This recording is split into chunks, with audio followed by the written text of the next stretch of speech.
ये राइटर लिखता है, झूठ बोलो, वादे तोड़ो, मार दो, जला दो, आग लगा दो।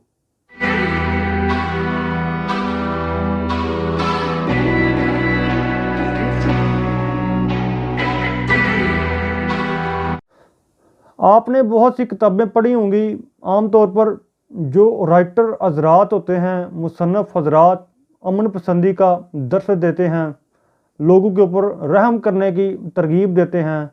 लेकिन एक ऐसा राइटर भी है जो कहता था जला दो, मार दो, जो पावर है उसका अनकंट्रोल्ड इस्तेमाल करो, लेकिन अपनी गवर्नमेंट के ऊपर अपना होल्ड स्ट्रांग रखो।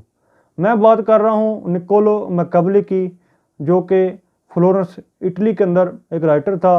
वहाँ पे एक सिविल सर्वेंट था। इसने अपनी रियासत का जो रूलर था उसको आइडियाज़ दिए, उसको स्ट्रेटजीज बताई इस किताब द प्रिंस के अंदर, कि कैसे उसने अपनी स्टेट के ऊपर अपना कंट्रोल स्ट्रिक्ट तरीके से बरकरार रखना है। एक्चुअली उस वक़्त इटली काफ़ी ज़्यादा छोटी छोटी रियासतों के अंदर डिवाइडेड था। वहाँ पे बड़े ही ज़्यादा कॉन्फ्लिक्ट्स थे। वहाँ पे जमहूरियत और आमरीत के अंदर लड़ाई चल रही थी।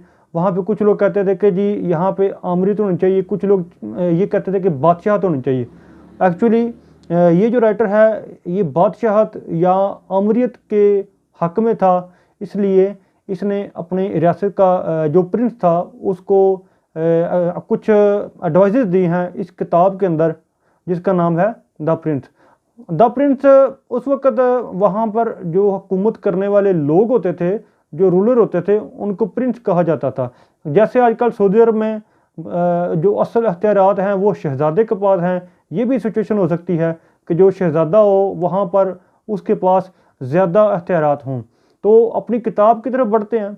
सबसे पहले ये कहता है कि जो शहज़ादा है उसको चाहिए कि जितने भी उसको जो क्लेमेंट्स हैं, जो कहते हैं कि रियासत के ऊपर, हुकूमत के ऊपर हमारा हक है। आपने देखा होगा या आपने कहीं पढ़ा होगा या आपने किसी फिल्म में देखा होगा कि पुराने ज़मानों में जब एक बादशाह मरता था तो आगे शहज़ादे जो वो आपस में लड़ते होते थे, और एक कहता था कि जी ये मेरा राइट है, और दूसरा कहता था कि इस थ्रोन के ऊपर मेरा राइट है।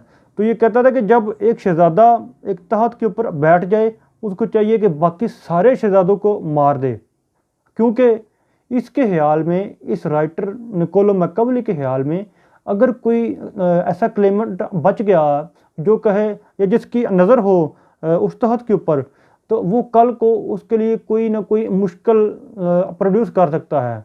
दूसरे नंबर पे ये कहता है कि अगर शहज़ादा या रूलर या हुक्मरान अगर किसी दूसरी रियासत के ऊपर हमला करता है तो इसके चाहिए कि उस रियासत के जो बड़े बड़े शहर हैं उनको मलिया मेट कर दे, उनको तबाह बर्बाद कर दे, उनको चंगेज़ खान की तरह, चंगेज़ खान की इसने मिसाल तो नहीं दी, लेकिन ये जो चीज़ें बता रहा है ये आइडिया तो चंगेज़ खान के थे। उसने ये प्रैक्टिकली ये करके दिखाया। तो ये कहता है कि दूसरा जो प्रिंस है या वहाँ पे जो रूलर है उसका जो शाही ख़ानदान है उस ख़ानदान को भी ये मार दे या तबाह बर्बाद कर दे। फिर ये कहता है कि एक शहज़ादा है उसको पत्थर का दिल रखना चाहिए, उसको किसी के ऊपर भी रहम नहीं खाना चाहिए, उसको किसी के ऊपर भी तरस नहीं खाना चाहिए। फिर ये कहता है कि जो जुल्म है ये एक हुक्मरान के अंदर लाजमी वस्फ होना चाहिए, एक हुक्मरान का ये लाजमी एट्रीब्यूट होना चाहिए।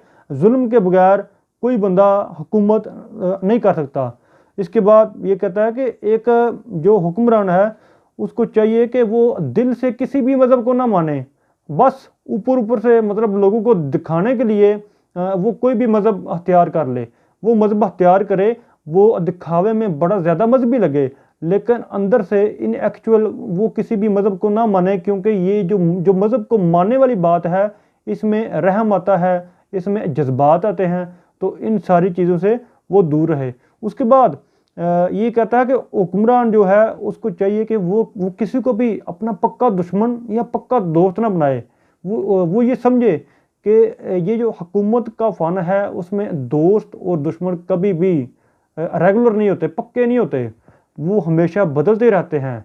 फिर ये कहता है कि जो शहज़ादा है या रूलर है वो अपना वादा भी तोड़ सकता है, वो झूठ भी बोल सकता है, वो कुछ भी कर सकता है, यानी उसके ऊपर कोई रूल ऑफ लॉ अप्लाई नहीं होगा।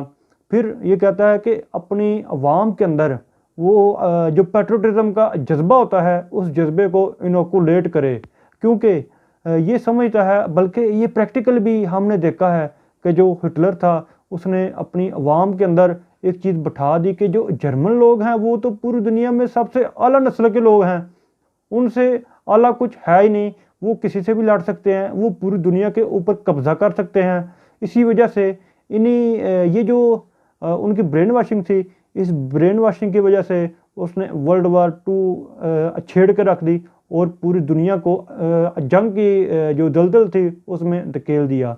तो अब आते हैं इस किताब की जो प्रैक्टिकलिटी है उसके बारे में। हम ये नहीं कह सकते कि हर बंदा, हर हुक्मरान ये किताब ज़रूर पढ़ता है, लेकिन दोस्तों जितने भी ज़ालिम हुक्मरान आए हैं, जितने भी आमर और डिक्टेटर आए हैं, उन सब की जो उन सब के मतलब काम थे, जो उन सब के जुल्म हैं, वो सारी चीज़ें देखकर तो यही लगता है कि ये किताब अगर उन्होंने पढ़ी नहीं तो कम से कम जो मुकाबली है वो सच लिख गया है। असादुद्दीन हसन मंटो से किसी ने पूछा कि आप गंद लिखते हैं, उसने कहा आप माशरे से जो गंद है वो ख़त्म कर दे, मैं गंद नहीं लिखता। वो कहता था कि मैं सच लिखता हूँ, अगर सच कड़वा है तो आप सच को ख़त्म कर दें। एक्चुअली इसने ये किताब लिखी है रियलिटी के ऊपर कि एक जो शहज़ादा है या एक जो डिक्टेटर है वो कैसे हुकूमत मतलब चला सकता है। वो कहता है कि आमरीत के मैं हक़ में हूँ, लेकिन आमरीत जो है वो बरकरार फिर इसी तरीके से रखी जा सकती है कि हर जुल्म किया जाए। तो फिर इसीलिए कहते हैं कि जो मकाबली का शहज़ादा है आज भी ज़िंदा है। हर डिक्टेटर, हर आमर, हर ज़ालिम हुक्मरान के रूप में वो आज भी ज़िंदा है। उसकी ये जो किताब है, जो किताब के अंदर आइडियाज़ हैं, वो सारे आज भी ज़िंदा हैं। और जब तक इस दुनिया में जुल्म होता रहेगा, जो ज़ालिम हुक्मरान हैं वो रहेंगे, तो मकाबली का शहज़ादा जो है वो ज़िंदा रहेगा। मिलते हैं एक नई वीडियो में एक नई किताब के साथ।